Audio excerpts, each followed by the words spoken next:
আর এই যে দেখো বন্ধুরা, আমি আগের ভিডিওতে তোমাদের ব্লাউজ দেখালাম, এখন দেখাচ্ছি তোমাদের লটকন বানাবো, কীভাবে লটকনগুলো বানাচ্ছি। আর এই যে দেখো, এখানে আমি কিছুটা তৈরি করে রেখেছি, আর এখানে আমি তোমাদের কাটাগুলো দেখাচ্ছি। এই যে দেখো, এখানে কাটা আছে, এই যে দেখো কাটা আছে। আর এর ওপরে আমি সোজা ভাগে এভাবে তোমাদের সেলাই করে দেখাচ্ছি পাল্টে, মানে দেখতে সুন্দর লাগবে। এইটা মাঝখানে মানে থেকে যাবে আর কি। দেখাচ্ছি তোমাদের, দাঁড়াও একটু। মানে এক হাতে মোবাইল, এক হাতে সেলাই করা খুবই একটু অসুবিধা হয়ে যাচ্ছে, কারণ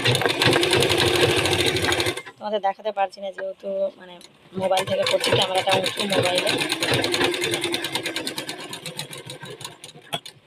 এই যে দেখো, তোমাদের খুব শর্টকাটে একটা আমি দেখিয়ে দিলাম, শুধু পাল্টে দেখাচ্ছি।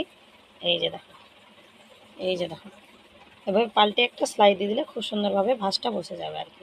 এই যে দেখো, তাহলে আমি পুরো লটকনটা তোমাদের পরে ভিডিওতে দেখাচ্ছি। যদি ভালো লাগে তো কমেন্ট অবশ্যই করবেন। এই যে দেখো।